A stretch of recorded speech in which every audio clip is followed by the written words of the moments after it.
Hello everyone, आज मैं फिर उपस्थित हूं हमारा वेन डायग्राम का अगला टॉपिक लेके। वेन डायग्राम के क्वेश्चन तीन तरह से आते हैं। एक टाइप का हमने पिछली वीडियो में कर लिया था, अब हम दूसरे अलग टाइप के क्वेश्चन लेके आए हैं वेन डायग्राम से। और पिछली वीडियो के अलावा जो मैंने पिछली वीडियो में करवाए थे उससे अलग इस तरह के क्वेश्चन आते हैं। उसमें क्या होगा, डायग्राम आपको दिया हुआ होगा।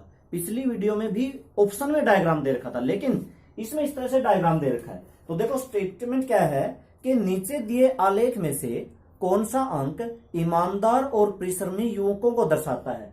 ये जो त्रिभुज है, यहाँ पे युवक लिख रखा है, तो त्रिभुज है ये किसको दिखाती है? युवक। ये युवक हैं। इसके अंदर कौन से हैं? परिश्रम है, मतलब ये 7 5 6 3 ये क्या है? परिश्रमी। ये ईमानदार कौन से हैं? सर्कल वाले। अब पूछ क्या रखा है, कौन सा अंक ईमानदार परिश्रमी युवकों को दिखाता है। मतलब तीनों नाम दे दिए इसने, ईमानदार परिश्रमी युवक। तो आपको वो पार्ट दिखाना है जो इस त्रिभुज में भी आता हो, ये में इसमें भी आता हो, सर्कल में भी आता हो। आप देखोगे तो इसका जो 5 अंक है ये तीनों में आता है ना। देखो परिश्रम में देखोगे तो आता है, युवक में देखोगे यानी कि त्रिभुज में भी आता है, और सर्कल में भी आता है ना। तो कौन सा अंक तीनों को दर्शाता है? 5 अंक दिखाता है। ठीक है, क्वेश्चन समझ गए होंगे। ऑप्शन इसका कौन सा है? तीसरा ऑप्शन है। ठीक है, अगला क्वेश्चन, नेक्स्ट क्वेश्चन फिर से एक डायग्राम का क्वेश्चन नंबर उसमें 26 लिख रखा है। तो ये पहले से मैं आए हुए क्वेश्चन को रहा हूं ताकि अच्छे से रिवीजन हो जाए, और इसी तरह के आते हैं डायग्राम, बस अलग सा हो जाता है। ठीक है, क्वेश्चन नंबर 26 उसमें लिख रखा होगा। तो आप देखो 26 का ग्राफ,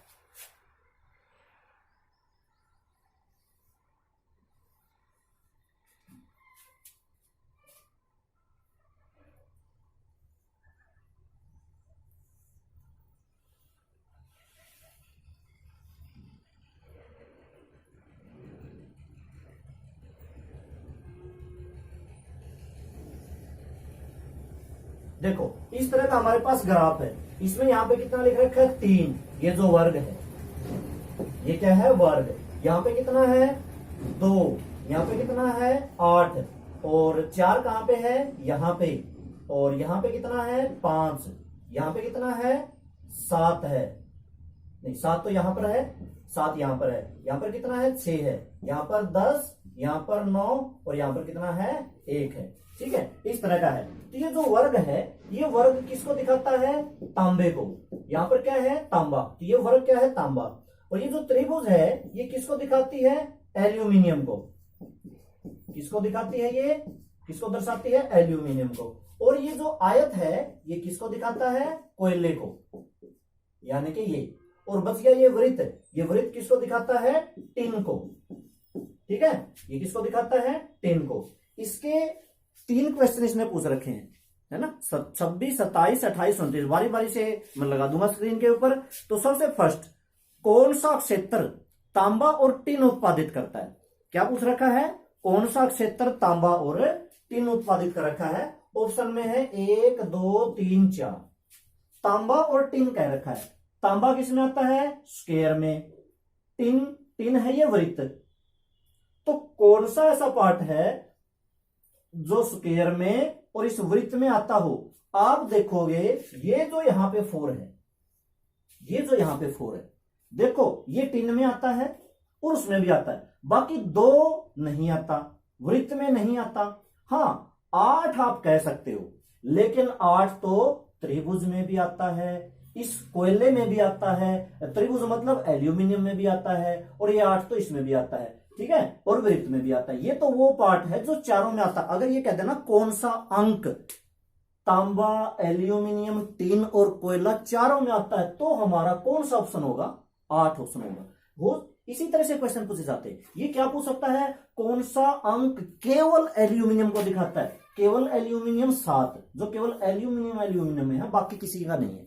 कौन सा पार्ट एल्यूमिनियम और कोयले को दर्शाता है? बता सकते हो कौन सा अंक एल्यूमिनियम और कोयले को दर्शाता है? तो आप कहोगे 9, क्योंकि ये जो 9 है ये किसमें आता है? नहीं, हाँ त्रिभुज में नहीं आता। और बताओ कौन सा ऐसा पार्ट है? क्या 10 है? 10 तीनों में आता है। तो इस तरह का मिलना कई बार मुश्किल हो जाता है। ठीक है। लेकिन हाँ 10 जो है ये 10 टीन में भी आता है, ये 10 एल्यूमिनियम में भी आता है और ये 10 कोयले में भी आता है। तो टीन, एल्यूमिनियम अगर कोयला पूछे तो 10 अंक हम कहेंगे। लेकिन इस क्वेश्चन का हमारा ऑप्शन कौन सा है? ऑप्शन नंबर डी, चौथे का चौथा पार्ट। ठीक है, पहले का 1 था, दूसरा 2 था, तीसरा 3 था, चौथा 4 था। ठीक है, अगला 27वां, कौन सा पार्ट टीन व एल्यूमिनियम को दिखाता है? टीन और एल्यूमिनियम का पार्ट बताओ।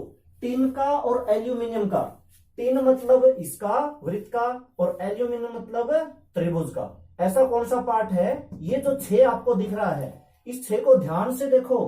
ये 6 क्या कोयले का पार्ट है? नहीं। क्या वो तांबे का है? नहीं। तो ये 6 पार्ट किस में आता है? वृत्त में आता है और त्रिभुज में आता है। ये किसको दिखाता है? टीन और एल्यूमिनियम को। मतलब इसका ऑप्शन नंबर दूसरा ऑप्शन कौन सा ऑप्शन है? Second option. 5, 6, 7 ऑप्शन है तो सेकंड ऑप्शन। अगला है, किसे अक्षेत्र में, किस अक्षेत्र में चारों खनिजों का उत्पादन? आ गया ना चारों वाला, तो कौन सा था? चारों वाला मैंने क्या कहा था? कौन सा पार्ट है? 8 चारों में आता है ना। ये क्वेश्चन बदल देता है, बस आपको ग्राफ समझ में आना चाहिए। कौन सा होगा इसका? इसने पूछ रखा है कि कोयला, तांबा, टिन उत्पादित होता है किंतु एल्यूमिनियम नहीं। एल्यूमिनियम नहीं।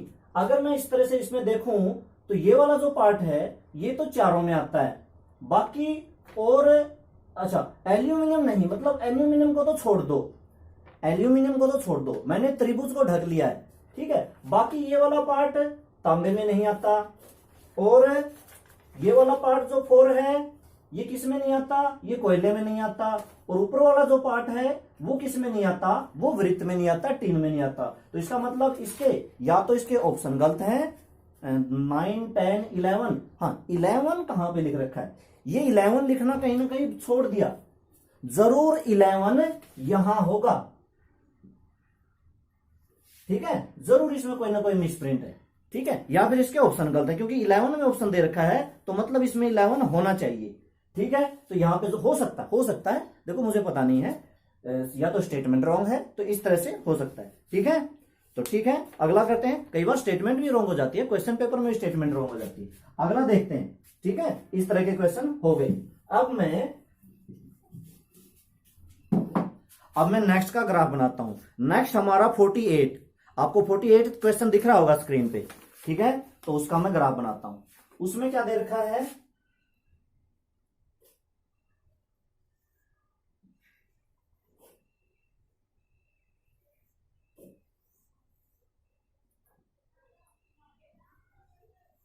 इस तरह का ग्राफ है। यहां पर A, C, B, H, D, यहां पे E, F और G। ये किसको? बॉयज। ये जो रेक्टेंगल है किसका है? ये बॉयज का। और ये किसका है? क्या ट्राइंगल? ट्राइंगल किसका है? प्लेयर्स का। ठीक है, और ये सर्कल किसका है? Which of the following represent boys whose are player but not singers? तो ये किसका है? सिंगर्स का। ठीक है, तो आप देखो फर्स्ट क्वेश्चन, 2 क्वेश्चन है 48 और 49।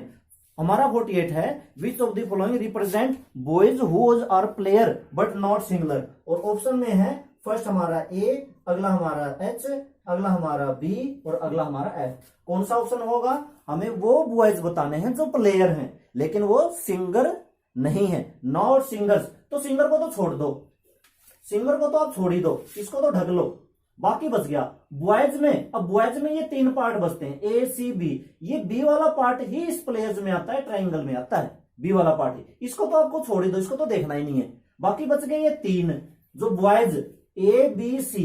इसमें से A जो है वो प्लेयर्स वाली ट्राइंगल में नहीं आता, C जो है वो प्लेयर्स वाली ट्राइंगल में नहीं आता, तो B आता है, यानी कि थर्ड ऑप्शन हमारा सही है। अगला जो क्वेश्चन है वो है which of the following represent the players who are also singers but not boys. अच्छा, प्लेयर्स जो सिंगर हैं, बॉयज नहीं है, तो बॉयज नहीं है, बॉयज नहीं है ना, तो आप इस बॉयज वाले को तो ढक लो, इसकी तो जरूरत ही नहीं है, बॉयज तो है ही नहीं। अब हमारे पास EFG 3 बच गए। इनमें से कौन से प्लेयर्स सिंगर भी हैं, कौन से प्लेयर सिंगल भी हैं? तो आपको ये देखना कौन सा पार्ट दोनों में आता है। तो ये बीच वाला पार्ट होगा ना, जो सिंगर में भी आता है, जो ट्राइंगल में भी आता है, मतलब प्लेयर में भी आता है, तो बीच वाला। तो उसका हमारा कौन सा आंसर होगा? F होगा, जो कि हमारा फर्स्ट ऑप्शन ही है।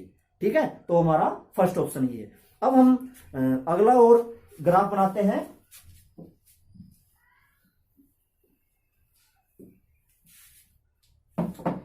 एक और ग्राफ बनाते हैं जिसमें कुछ क्वेश्चन दिए हुए होंगे, तो ठीक है। अब अगले का ग्राफ,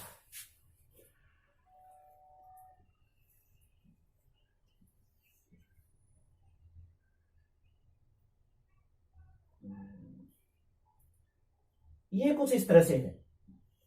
इस तरह से हमने दो स्क्वायर बनाए, एक यहां से इसको मिलाया और इस तरह से बनाया, और फिर एक इस तरह से सर्कल बनाया। हाँ, इस तरह से हमने सर्कल बनाया, ठीक है। अब इसमें डिजिट कहां कहां लिखने हैं, यहां पे 12 है, यहां पे 4, ये 3, 7, 6, 10, 9, 2, 5 और यहां पे 11। ये मेरे से थोड़ा सा छोटा बन गया, आप में थोड़ा सा बड़ा इसको बना लेते हैं। ये इसको थोड़ा सा इस तरह से बढ़ा देते हैं, तो ये यहां पे क्या हो गया, 11 हो गया, ठीक है। तो ये हो गया। अब इसमें ये है क्या, जो ये वाला स्क्वायर है ये तो अंग्रेजी के लिए है, ठीक है, और यहां पे ये जो सर्कल है ये हिंदी के लिए है, और ये जो बड़े वाला है ये तेलुगु के लिए है। और अच्छा, ये ट्रायंगल बच गई, ये कौन सी लैंग्वेज के लिए है, मराठी लैंग्वेज के लिए, ठीक है। तो इस तरह से ये आपको ग्राफ दिख रहा होगा। अब आपको बताना है क्वेश्चन 14 पे देखते हैं। 14 के ऑप्शन 5, 8, 7 और 18 ये वाले ऑप्शन थे। 14 के हमारे ये ऑप्शन है, ठीक है। अब हमें बताना है इसमें से कितने व्यक्ति अंग्रेजी और हिंदी दोनों भाषाएं बोलते हैं। कितने व्यक्ति अंग्रेजी और हिंदी, ये अंग्रेजी का, ये हिंदी का। आप देखो ये दोनों ही स्क्वायर में भी आते हैं और सर्कल में भी आते हैं, ये दोनों ही आते हैं ना दोनों, तो आपको दोनों जोड़ने पड़ेंगे, ठीक है। तो हमारा दोनों जोड़ के हमारा ऑप्शन कौन सा हो जाएगा, 7 ऑप्शन हो जाएगा, क्योंकि ये दोनों ही सर्कल में आते हैं, ठीक है, और दोनों ही स्क्वायर में आते हैं, ये अंग्रेजी में भी आते हैं, तो इसलिए ये दोनों जोड़ के हमें बताना है। अगला सम है 15th है, 15th क्वेश्चन, कितने पर्सन्स इंग्लिश, हिंदी और तेलुगु बोलते हैं। इंग्लिश, हिंदी और तेलुगु, अब की बार हमने तीनों में देखना है, इंग्लिश, हिंदी और तेलुगु,